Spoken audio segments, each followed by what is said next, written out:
So then it's even more sinister when you think about who a lot of times the marketing of these types of programs is towards. It's to people who haven't gone to college, who are stay-at-home moms, who lost a job and need a side hustle. So you're marketing to people who are particularly vulnerable, who, like, need money, like, desperately, getting them through a program saying, I'm not gonna make any claims," 'cause they have a legal team, right? They have a legal team. They're saying, "Become an entrepreneur, do this stuff," and all you're doing is making them more rich while you're not actually building anything for yourself.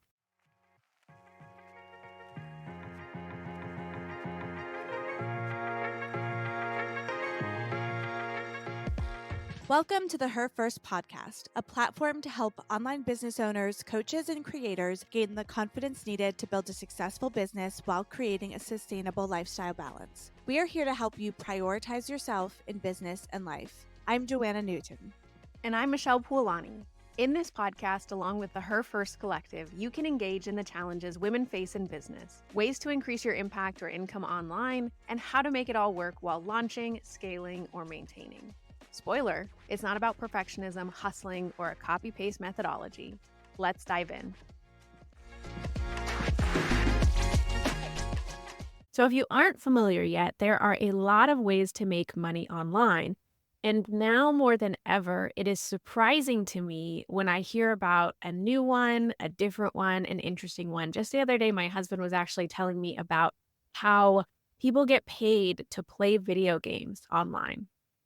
That's all they do is like on Discord or these other platforms, they just record themselves playing video games and people pay to watch them, or they get brand partnerships, have affiliate things and everything else. So it's surprising. There are a lot of ways to make money online. Today, we're specifically talking about what's called affiliate marketing. And in regards to a recent scandal that has hit news, permeated its way through the digital marketing space. And of course, we want to chat about it because we want to talk about the ethical concerns related to what has been said, what's happening, what we're seeing, and talk about some best practices, principles in regards to these marketing tactics and larger marketing efforts as you navigate your business and specifically in the online space. So let's go ahead and start with just a brief overview of what is affiliate marketing, assuming you've heard of it before, but if not, that's okay because we're going to break it down in a basic way. We'll probably do an episode just on affiliate marketing as a whole in a kind of a different vein, a different avenue, so that you have a better understanding of how you can leverage affiliate marketing in your business or leverage other affiliates to help promote your offers in your business. I think we should do a podcast episode about that, Joanna. Note taken. So what is affiliate marketing? Well, it's a $20 billion industry. Why? Because it actually spans almost every single industry. There are so many opportunities to be an affiliate and sell things for someone else. So someone who is an affiliate earns commissions by promoting products to other people and then getting them to purchase or buy that product. It's grown incredibly with the advent of social media because we're having the opportunity to get in front of so many people. So as before, if affiliate marketing was more so your newsletter or talking to people, word of mouth referrals, getting in front of people with events. Now you have the ability to get in front of millions of people with a social media post, send them content through ManyChat or get them to click the link in your bio and move through that affiliate process.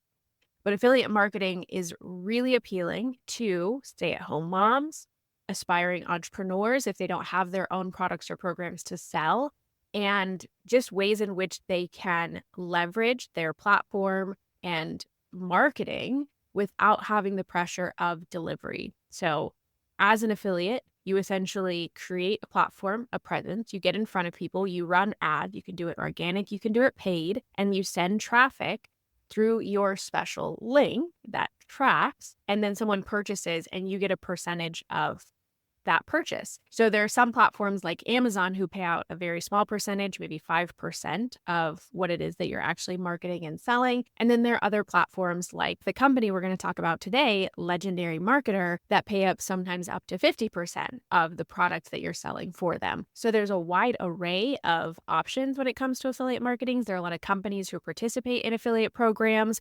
A lot of them are very reputable. And so we're not slamming affiliate marketing today. We're not slamming Legendary Marketer, but we are going to talk about some of what's come up in terms of false claims. And what's interesting is I don't necessarily consider, like, I don't think of myself as an affiliate marketer, but technically I am. I make income every single month from affiliate partnerships. Because as a service provider, if there are tools and things that I use, it benefits me to make a commission off referring them. So I currently have 3 affiliate partnerships that I currently make money on and plan to create systems to actually grow those over time because it benefits my business. Right now that income helps pay for like my software subscriptions and those kinds of pieces of my business, which allows me to invest in other areas. Right? If I'm not paying every month, if I'm making a certain amount of month that covers my Kajabi subscription or a different software subscription, that's fantastic. And then I can invest that money in other things. So I currently make money as an affiliate partner of Kajabi, which is the platform that both Michelle and I use to create and sell digital products. I am an affiliate partner with a company called Assistantly. They provide VAs to people who need a VA, and they're honestly really a great partner of ours because when one of our clients needs a VA, we can refer someone to them and then make a commission for doing that. And then my third affiliate partner is a newer affiliate partner I'm actually really excited about is Monday.com. It's a project management software that we use actually to organize our schedule for her first, but I also use in my business. When I'm working with clients and they're asking about how to keep things organized, I recommend Monday.com. I can set it up for them. Then I can make an affiliate commission for that sale. I'm helping the company, I'm helping myself. It's a kind of a win-win for everybody. And so there's a lot of great things about affiliate marketing. Then there's the more traditional route that people think of as like someone with a blog, right? Selling things on Amazon, being an Amazon affiliate or things like that's kind of the more traditional route I think people think of. And then unfortunately, there's a world of potential scam companies, right? That are teaching you affiliate marketing, but what actually is happening is a little sketchy. And we'll go deeper into that today. But the thing that, I would leave with you when it comes to affiliate marketing and learning about affiliate marketing, if someone is telling you that something that sounds way too good to be true, it probably is. So if someone's saying be an affiliate with me and you're going to make tens of thousands of dollars next month, it's probably not true. Like business and finances and income, like it takes time to cultivate and grow. And if you already have a following, you could send out your affiliate link and make $10,000 overnight. That is possible if you have the right audience and all of that, but it's not normal. Those things do take work. And you've put the work in ahead of time to cultivate that audience. And that's a lot of times what people don't take into account. So I want to distinguish between affiliate marketing and an affiliate marketer. So we are business owners who have our own products and programs. We're coaches, we're consultants. We deliver a certain type of service and we have our own products and programs that we operate off of.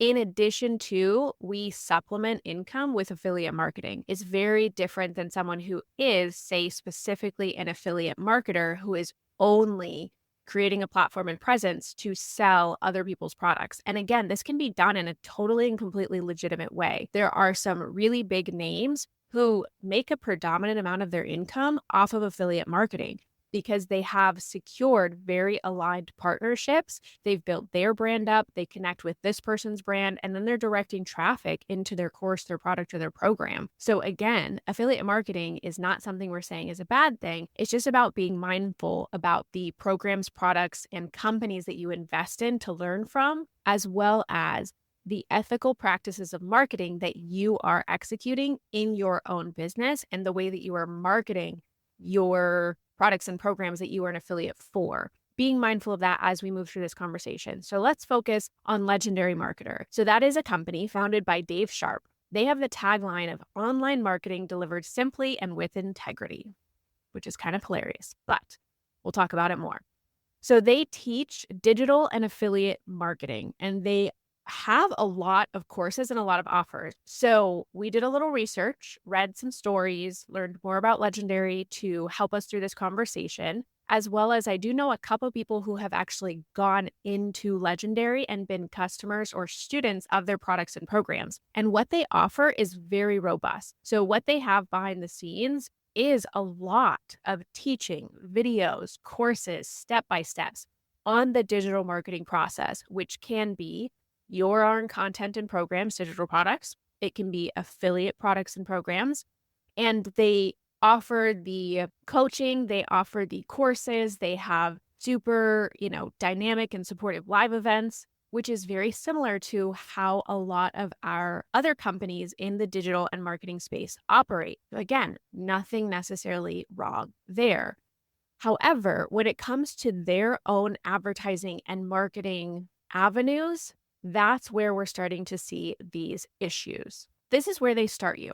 It's a low ticket offer. It's a $7 15-day business builder challenge. However, as you move through that $7 initial investment and the course, what happens is an upsell very quickly and in a less than ethical way, as reported by testimonies of customers who are going through this experience and people who have become affiliates through this process.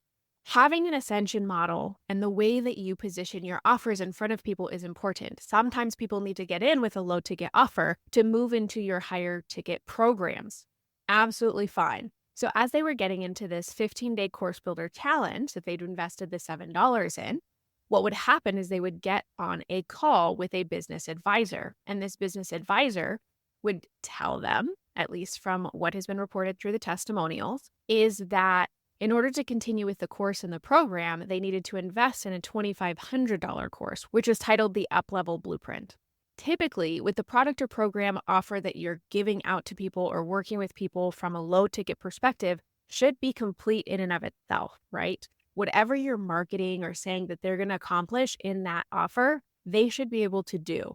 And then do you position an offer at the end? Yes, absolutely, because you want to be able to help and support them more. You're not going to be able to change someone's life, transform whatever they're going through, and completely solve the problem with a $7 investment. That's not very typical.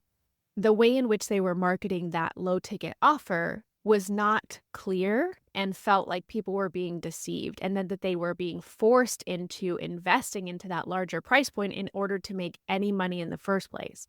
So lots of people have had some mixed customer success, and most people have felt misled in that they weren't given all the information up front and that they were denied that continuation of the program if they didn't invest in the upsell altogether. A couple of things that I think of when you're talking through this is that value ladders and kind of moving people through different stages as a customer is a very normal thing in digital marketing and in course creation and, the whole knowledgepreneur world, right? That this is very normal and can be ethical. And you hit the nail on the head, Michelle, when you said the offer that you have should deliver the promise that it gives. So I'll share an example of what might be a good value ladder. Say I was building a business around helping people grow on social media. Maybe I'd offer a $7 course about optimizing your Instagram profile, right? So I offer a $7 mini course that just teaches people how to optimize their Instagram profile. If I said to them, actually, this course doesn't do that, instead, you have to buy a $500 session with me to do it live, that would be unethical, right? Because I'm saying you can optimize it for $7, but then you actually can't. Now, what would be ethical is, hey, come optimize your Instagram, profile with a $7 course.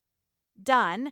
Now you say, great, your profile is optimized. Now you need to figure out what content you have to post to continue to grow. Then I might offer a course on creating your content pillars and creating engaging content, right? That step makes sense because each of those offers has their own distinct value. If they walk away and they're done with that profile thing, they get $7 of value from that. Great. they can move on. Their profile is now optimized, right? And then if they want to keep working with you, there could be other options. The other thing that's really interesting, if you go to their website, and I do wonder if they've changed their website since all of the complaints came, because they look like a lawyer said to them, you have to say that you can't make claims on what people are making because it's everywhere. They're like, these results are not typical. You have to work really hard. Like they are laying it on thick on their website. I would imagine that there have been changes. There's a way. I always forget. Like there's a site you can go to go look at screenshots of websites on specific dates. That would be an interesting thing to go look at when their site changed. I'd imagine it was recent. But if you go to their website, it does not look like a scam. And I'll tell you that I have like a nose for sniffing out scam companies. Like when I look at companies, I'm like, are they legit? And I click around and figure it out. And honestly, their website looks, if they weren't laying it on so thick about them not being unethical, that's the red flag for me, how laying it on thick they are. But they look like they offer a lot of great digital marketing services that if you wanted to get into this, they could be supportive of that. Now, the red flag for me is the scam alerts and the other news articles from Googling outside sources. But the website itself actually looks pretty legit and looks like they're providing good value to people on the outside, at least. And knowing the people who have gone through this and kind of shared some of those things, again, it is a robust program from what we know behind the scenes. But I will say this piece before we move into kind of more of what we're chatting about here is that one of the ways in which they advertise and the course in which she was telling me about was, for example, if you are an affiliate for a health and fitness program or a supplement or anything like that, there was a rather large, hefty man filming the video and coaching and teaching this and creating a sales page that was not based on any real testimonials, any real photos, or any real content. It was basically just marketing to make someone feel like they could relate to what that person was going through and then selling them the supplement or selling them the product. I will say what happens behind the scenes, although there is maybe likely some great content in terms of how to set up an online business and how to do digital marketing as a whole, there's still a question of ethics when it comes to how you're doing that, whether it is based on your personal experience or, again, client testimonials and case studies that have actually happened that you're not just pulling out of thin air and creating, again, out of thin air. So questionable on that front, and always ensuring that you have that with your brand and with your business, because what you're trying to do is create trust and create something that is long term, not just short term money, which I've seen a lot of. I've looked at a lot of different funnels and you can tell that it's just based on short term, like make as many sales as possible and give them the marketing information and language that they need to and want to hear as a customer, as a buyer, but not really fulfill on the promise. Something to keep in mind. So here's when things started to kind of unravel, because Legendary has been around for a long time. Affiliate marketing has been around for a long time. This is not new. But recently, over the past few months in 2024, what we started to see is certain affiliate marketers for Legendary receive criticism or speak out themselves about what is happening and about how they got sucked in or how they experienced a $7 program and then got upsold into the $2,500 program and how that was deceitful and kind of the process along with that. So I'm not going to say this person's full name because I don't know how to pronounce it, but it's Kelsey Ouimet, like Ouimet. In any case, she would go as Chelsea the affiliate, which is mostly like, I don't know if you've seen a lot of this, Joanna, on social media, but usually you see like Terry the affiliate or Shania the affiliate or Sam the affiliate. And you kind of, you know what they're promoting if you're in this space and you kind of understand it. I think as someone who's an outsider, someone who's not aware of the digital marketing space, they see that, they don't have any idea what that means, but I see that and it's always a flag for, oh, they're marketing a course that they learned how to market the course from. So we'll talk about that kind of cyclical nature a little bit more. So this person, Chelsea the affiliate and Hustle with Chelsea,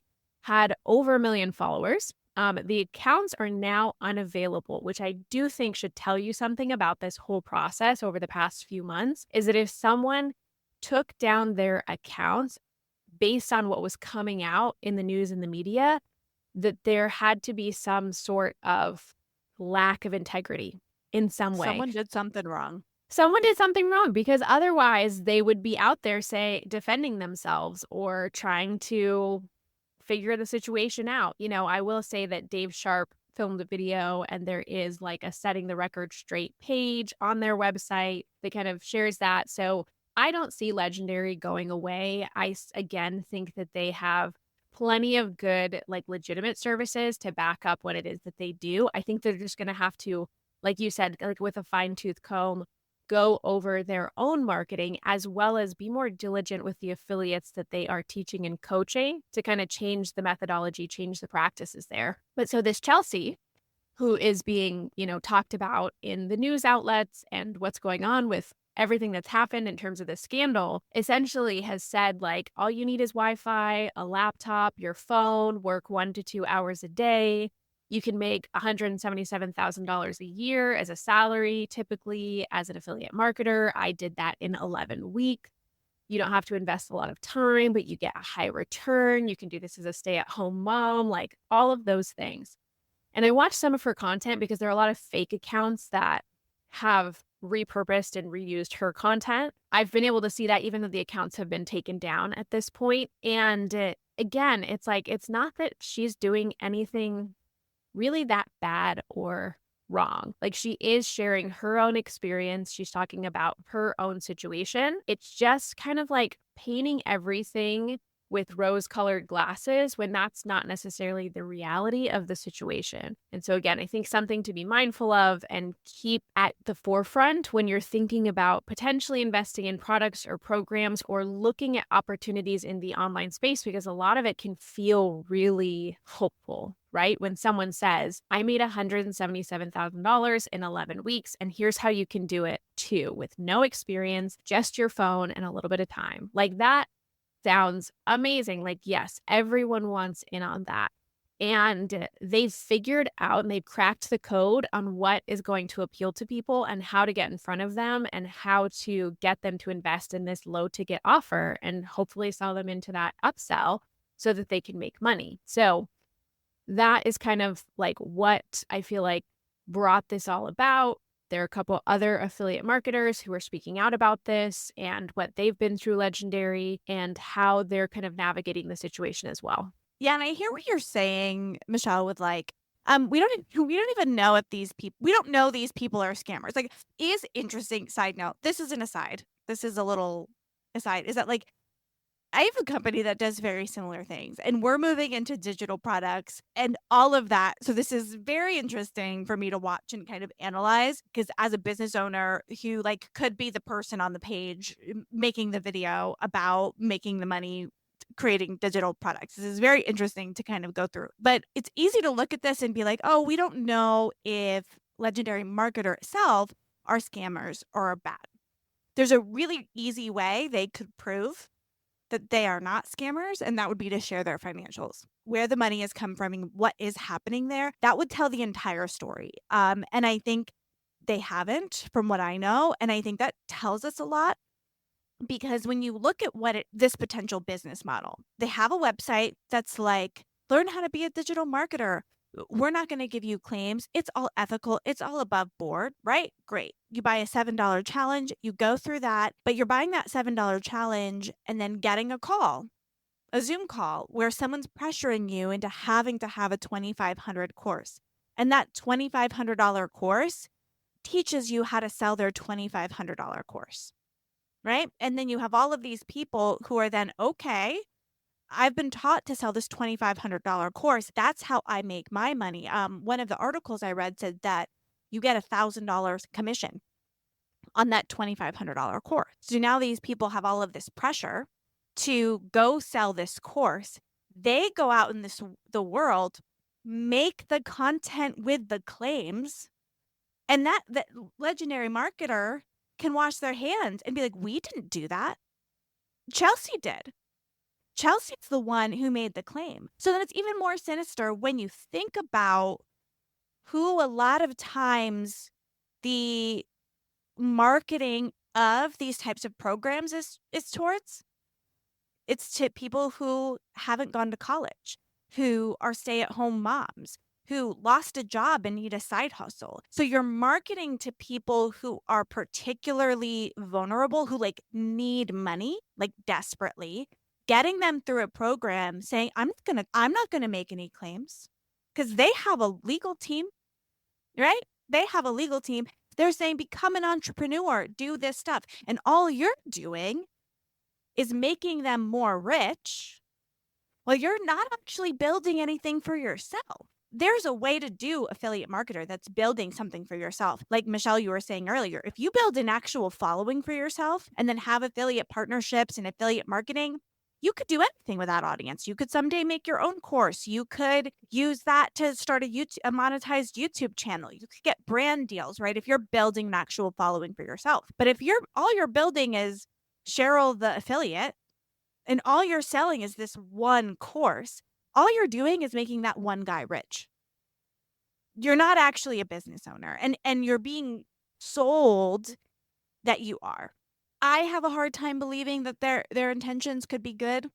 Again, if you showed me their financials, we would know really quickly, because if the majority of their money was coming from affiliates selling the $2,500 program that teaches you how to sell their program, if that's the majority of their revenue, then that's not okay. Now, if there are other programs and a lot of their students are going on to all different kinds of things, then it's above board. That would give us all of the information I think that we need to know. One of the things that I think I struggle with is that I don't necessarily want to hate on anyone who's out there, like, trying to make a living for themselves, support their family, pay off their debt, and do their thing. So anyone who has become a customer or who is doing affiliate marketing online with social media, someone like Chelsea or someone similar, I don't want to disempower those people or say necessarily that they've done a bad thing by talking about their experience. Now, if you get into legendary marketer and then you talk about the fact that other people are making X number of money and that you can too, but you haven't necessarily done that for yourself yet, I think that's an ethical gray area that you might want to consider for yourself and say, is this the right thing for me to do? Even though someone else has had success with this and I've been told that they've had success with this, if I haven't necessarily had success with this, am I going to say that you can make hundreds of thousands of dollars, you know?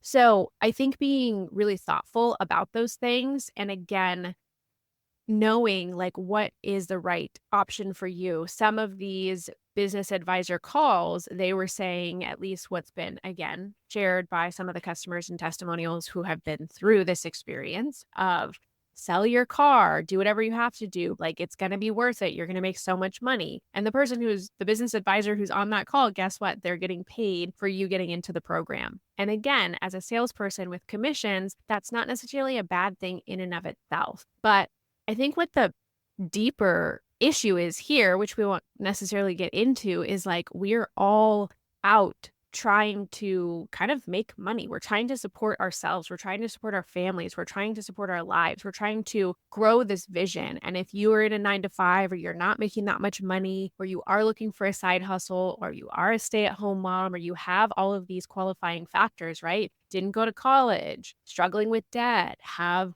a mortgage to pay off, like all of those things, it makes it very appealing. So the marketing tactics targeting you at that vulnerable time, again, is it ethical? I think someone needs to decide for themselves and decide how they're going to participate in it. So just being thoughtful about that for yourself and when you consume this type of content or share it or engage with it in any way. And so some of the things that are happening on a larger scale for Legendary Marketer, and I think that you should think about as a business, again, if you're thinking about the long-term implications of your career, of your business, and how you're going to grow over time, these are things that you can think about. Legendary Marketer is dealing with them, but it's something that you could deal with too in terms of feedback, review, criticism, or online. I don't want to use the term slander, but like online feedback, right? So if someone goes through your product or program and they post a video about it, responding to it and saying that they didn't have a very good experience, how are you going to manage that?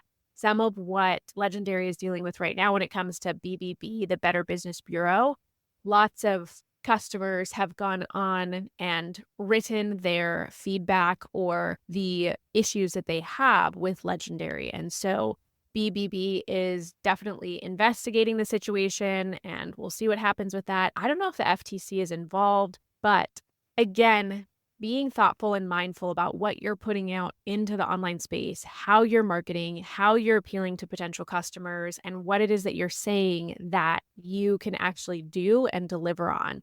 And then protecting yourself. I mean, definitely seek the legal processes for disclaimer, privacy policy, terms and conditions, like any disclaimers that come with income, especially, or anything like that. I know, like Joanna mentioned, Legendary has definitely upgraded this on their website. I don't know if it's changed or if they've always had it in place, but I know that they're doing a much better job now of basically being like, this is not a get rich quick situation, which is funny because that's exactly how it's marketed. And that most people should expect little to no result, which I'm sure that as a business advisor on the call, if you were talking to someone and you actually shared these things transparently with them, it would be less likely that they would buy into that $2,500 course altogether. So, being upfront about it, being thoughtful, being ethical, and thinking about how you want to show up and what values you want to associate with your business and with your brand, and how that shows up in your marketing and in your social content and on your website and in all the places. One thing I think is always hard for me in these situations is companies that take advantage of people and companies that give false claims and companies that, really take advantage of people's well-being are one of my pet peeves. Whether or not, again, if you show me the financials, I'll tell you, but we can't see them. So whether or not Legendary Marketer is doing anything wrong or sinister or scam like is still up in question.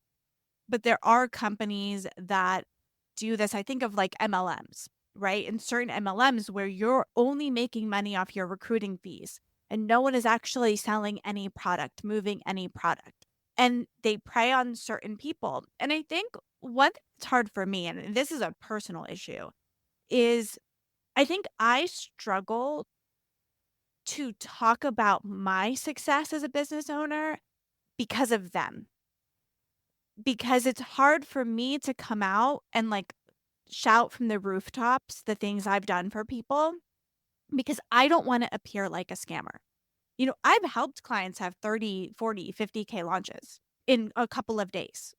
You know what I mean? Like, this is something I've actually done, but it's not something I talk about a lot because I don't want it to look like I am scamming people. And when I talk about it with clients, like, or potential clients, like, what sort of results can I expect to have? It's always with like, it depends on your audience. Like what audience you've like I always qualify it and say, yes, you can make money. And we can, if we look at your leads and your email list and all of these things, we can tell you, but I would guess that I've lost clients to people who will make those claims to people. You know what I mean? Like, when I'm talking to someone who doesn't have any social following and any email list, I won't tell them, "Yes, you can make money." I won't say that because they have to get the people. Now, if they already have an email list and I can run numbers and on averages, then I'll can make a good guess for them. But if they don't have that yet, I'm gonna say, "Go get your email list first, and then we can look at that." And I'm sure there are other people they're talking to that say, "Oh, yeah, you can make X dollars a month with a course like that." And I just don't think you can actually make those claims.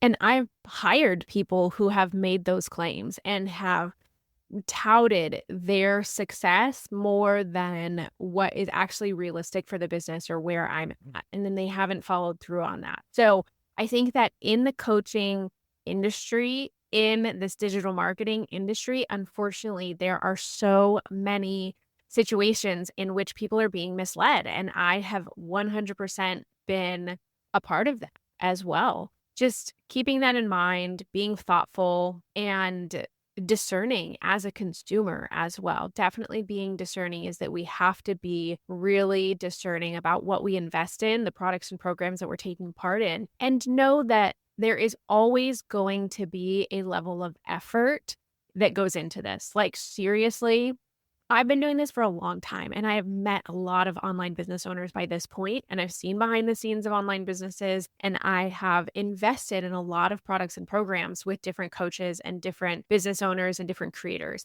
And there is a lot of value there, but simply because they had success with something doesn't mean that you are going to. Like, trust me, I would be in a very different place because I've purchased from people who have $10 million businesses. Like, I have done it. And it just doesn't guarantee the level of success that you're going to have. So every single situation is different, and you've got to be able to set your own expectations with a launch, with growing a social media presence, with affiliate marketing, with your own digital products and programs. Is like, you might just not nail it in the same way that someone else did. You might not catch the same wave. So there's so many factors to think about that we really can't look to anybody and say like, "Oh, you made $100,000, so I'm gonna make $100,000 following the same process." Not typically gonna happen. And there's something actually before we move on to the next topic, I wanna say that I think something that happens is when you're a business owner and as you earn more and more money, you kind of it's easier to make more money when you have money. Like, it just is. When as we've grown Millennial Marketer, we started out with $0. We didn't have any investment, and we didn't invest ourselves into the company. We worked, we made money, we used it to pay our bills and invest back in to grow. As you have more money, it's easier to make more money, and that baseline of what you can make, it just, like, goes up, like, as you build your business. So when someone makes some sort of claim, they know how to make 7 figures a year on 3 hours a week. When someone makes that claim, maybe they do, right? Maybe in that moment, they do. But it's because at one point in their life, either they had a lot of money to start with, that they built that business on by paying people and doing that, or at one point in their life, they were working 80 hours a week on their dream business and then grew it and got to one level and got to another and worked their way to the point where they can work 3 hours a week. I hope, I was talking to a friend this morning and I was like, I would like to go down to a 4-day work week one day. I'm not there yet, but that's a goal of mine to go down to a 4-day work week without reducing my income. And I think I will get there, but I will get there because I'll have invested in my business, built digital products, built funnels that work for themselves so that I could work a little less without reducing my income. But it is a process. It is not like a overnight thing. Not at all. And a lot of people who have success in their business now is because they've tried and failed in other businesses before. So if you actually start digging behind the scenes when someone has $100,000 a month in income, it's typically because they've been building up to that over a lot of time. They've gone through a lot of products, they've gone through a lot of programs, they've put a lot of offers out into the world and haven't had the traction or the success that they wanted to. And this is just the 10th, 11th, 20th iteration, or they've been doing this for 3, 5, 10 years. Lots of people, again, that I talk to, lots of business owners, it's like, oh yeah, I tried this and I tried this for a little while and I tried that and that didn't traction and that didn't happen and this made a little money, but then finally I hit on this one thing. So you have to iterate, you have to try. And I think one of the ways in which I got somewhat deceived in the beginning was thinking that the first official thing that I was going to launch in the online space was going to do hundreds of thousands of dollars. And maybe some people have that experience. Maybe. But realistically, no, it's just not true. And so I didn't have the right expectations when I first got started. I think I've talked about this before on the podcast, but there's an actress who, when being interviewed, said that when she was younger, because her family was in the industry, that her grandma told her that an actress has to go on average like over 40 to 50 auditions, I believe was the ballpark figure. Though she had set the level of expectation for herself to not land any major roles within the first 5, 10, even 20 auditions. So on the 27th audition was when she actually landed her first big break or her first big role. You have to set the level of expectation. Thinking through that, if you are in initial stages, if you are in launch stages, if you are still figuring out your offer or even who you're going to sell to, or if you're thinking about starting a business, just knowing that that first business, that first offer, it might not take, and that's okay. So one of the things I want to highlight before we move on, again, is the issue that we see with this entire discussion is that there's a cyclical nature to what it is that's being sold. It's the same thing with master resale rights that kind of just gets me. Again, I don't want to disempower anyone's Okay, ability I to don't make like money. master resale rights. Like, that's the thing is, like, we don't wanna hate on anyone for what they're trying to do or what they're giving a go. Like, you know what? Again, if you've joined an MLM and you're doing your thing, if you are doing the master resale rights thing, doing your thing, as long as you're being incredibly transparent about it and incredibly truthful about what you're sharing, you do you. That being I'll said, pause you. as a Sorry, I keep interrupting you, Michelle. I know you are interrupting me, honestly, but that's totally fine. Go ahead.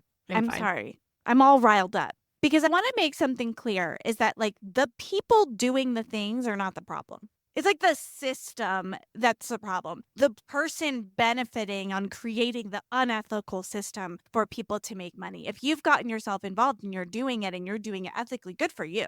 Like you've found a way to make money. No problems there.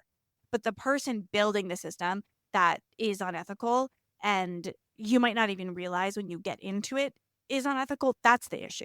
Yeah, so the issue is not the person who's necessarily doing their thing, trying to figure out how to make money, trying to make a living for themselves, their family, to support their lives. It really is the larger system, and it's the way in which the company is facilitating that. So, encouraging affiliates to make false claims, that's an issue.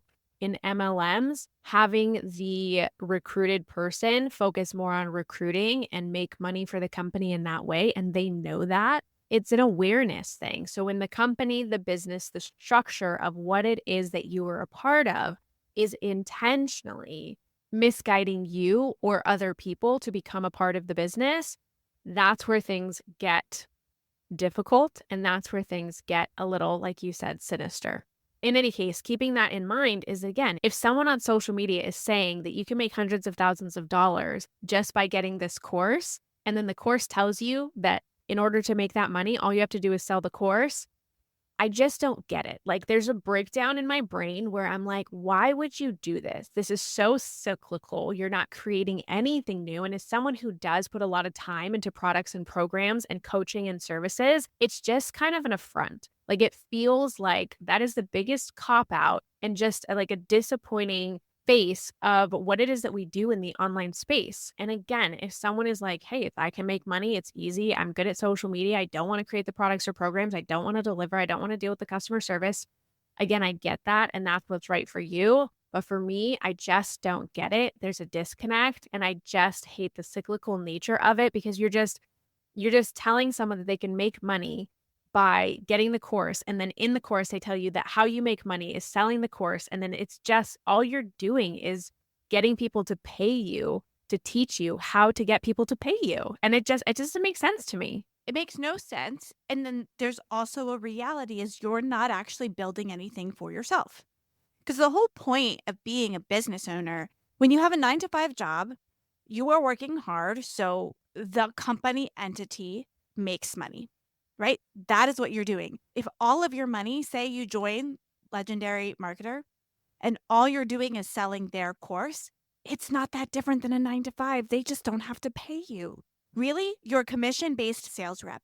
And that is all they are, all you are. And then they don't actually have any requirements of protection, any sort of employee relationship.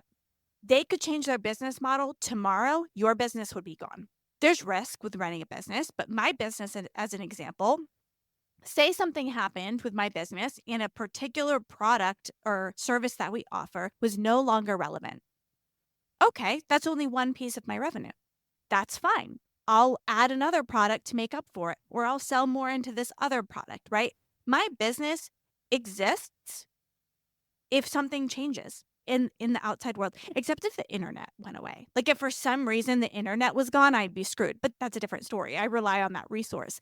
But you have to, when you think about building a business, think about you need to build something that's yours instead of still just making money for the man. Because at the end of the day, if you're involved in an MLM or involved in something where you're just selling someone else's course, yes, you can make money, that's great for you. And if it's helping you feed your family, pay for your life, great. I'm not knocking that.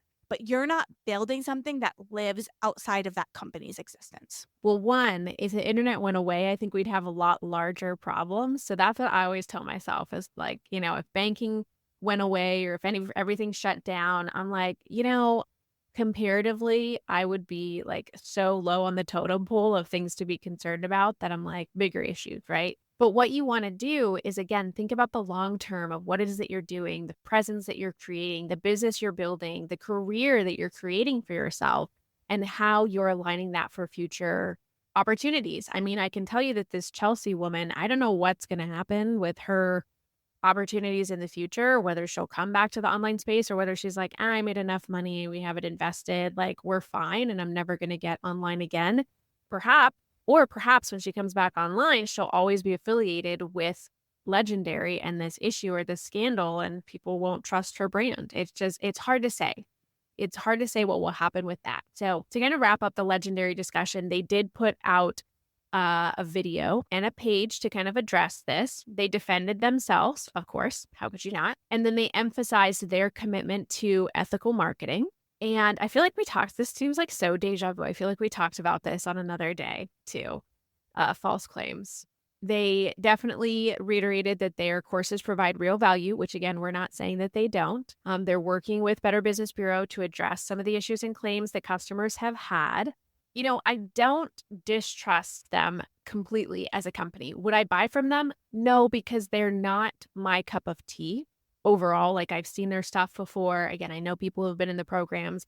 I invest in other products and programs, and usually that's led by a very front facing person. It's usually like one person surrounded by a company that preaches something a little bit different. And it's not to say that, again, they weren't sincere. It's not to say that they didn't have the best intentions. I do think that there is something to be said about getting spun up into this space. I think because people have a little bit of a diluted sense of things. I think that people have to use larger and larger claims in order to get people's attention. So instead of being like, hey, I made $3,000 online this month, they are saying, I made $100,000 online. That's a huge, huge difference. And I think that people are getting disillusioned to numbers. So, like, whereas people used to market six-figure businesses, people are like, meh, six-figure businesses, not that big of a deal. Okay, seven-figure businesses, I don't know. The way that it's being marketed all the time in the online space, it just feels like people need these like larger and larger claims or these really intense examples in order to possibly invest or take the next step. So it kind of feels like a little bit of a slippery slope. And I think that's where Legendary Marketer got away from itself in feeding into those claims, or at least allowing their affiliates to talk about those claims or to position and market themselves in a certain way, because ultimately they are a business. They need to sell to make money. And when certain tactics aren't working, and maybe the honest and ethical and integrity based tactics that they were using weren't necessarily working because they didn't have the right copy, didn't have the right language. And so they shifted. And then they noticed, of course, hey, this is what's working. Let's continue down this path, because maybe some people are getting success with what they've done. And so they're feeding into that, but a lot of people aren't. Again, kind of weighing where you fit into that, how you as a consumer, when you're looking at products and programs, are doing the research, doing the due diligence to decide if this is a good fit for you. And then, of course, as a business, as a coach, as a consultant, as a content creator, what are you putting out into the world and how are you going to stay ethical to your values and the way in which you want to show up? Yeah, and I hope that the things that they've shared are true, that they're gonna make if there are things that are, like, sketchy about their business model, that they're going to change them. But I do think that when you put yourself in a role in people's life as coach, as mentor, advisor, whatever it is, that you owe your customers and your following true, honest support. If you're saying, "Come to me, I'm gonna help you build a business," you owe them that you're gonna help them build a business, and that if you're putting yourself in a position of authority, of mentorship, of leadership over someone, I think you owe that to those people as that business owner. And if you don't put yourself into that position, then you don't owe anyone anyway. But if say, thinking about it in the health space, if the same thing was happening in the health space and you're claiming that you're creating programs to help people lose weight, but your programs are not something that are actually helpful, scientifically backed, that's going to help someone lose weight, that's a very unethical thing to do, obviously, because you're putting yourself in that position of coach, of mentor. And so we have to kind of look as a personal brand, as a coach, as a practitioner, what are we willing to show up with? What are we going to use in our client case studies and testimonials? How are we going to position ourselves in our marketing and in our offers? So I think a deeper dive into this for yourself is important to reflect on and think about. So as we think about this on kind of like a larger, broader perspective, narrative, here are some things to kind of keep in mind is that this is not the first marketing scandal to grace our podcast. We've talked about them before and we'll continue to likely see them, especially as the FTC, Better Business Bureau, hopefully, and customers become more discerning over time. So I think people are more willing now than ever to speak up about their situation and not just go unheard, whereas someone might have previously been embarrassed about an investment that they made and felt like they got scammed, so they don't want to share it and talk about it. Now it's like, no, I'm going to put this out into the world. I'm hearing of this happening to other people. I don't want it to happen to other people. I'm going to share it and make it known.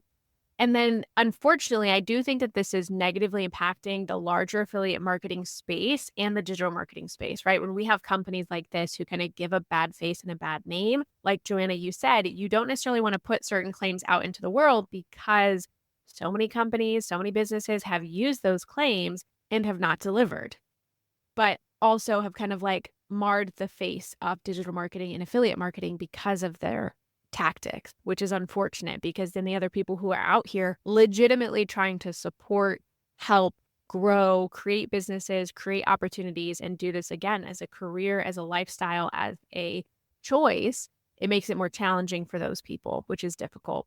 I do think that, again, consumers are becoming more discerning and less trustworthy now than ever. So having true, authentic connection in your personal brand is powerful and palpable. And people are going to continue to want to buy from real people doing real things with honesty and integrity baked into what it is that they do.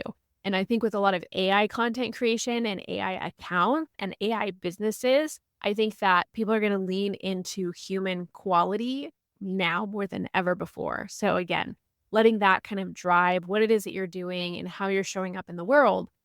And then just encouraging you to really share your products, programs, offers ethically. Do that in the best way that you can. Yes, you want to use language that is compelling. Yes, you want to get people in so you can change their lives. But I think honestly, the best way to do this, we've talked about this before as well, is that translation of enthusiasm in your sales. If you can be so wholeheartedly in love with your products, your programs, your offers, and you know that's going to change someone's life if they implement, if they work with you, then share that and let that be the driving force as opposed to saying, oh, you're going to get something on the other side and you don't feel as aligned with that when you're selling or when you're marketing. And then setting realistic expectations for yourself, for your customers, for your clients, for your students, and how they're engaging with you and when you're purchasing. So thinking of this as a consumer and as a business owner as you evolve in the affiliate digital marketing space and bring what you have to offer to the world in a really aligned and intentional way.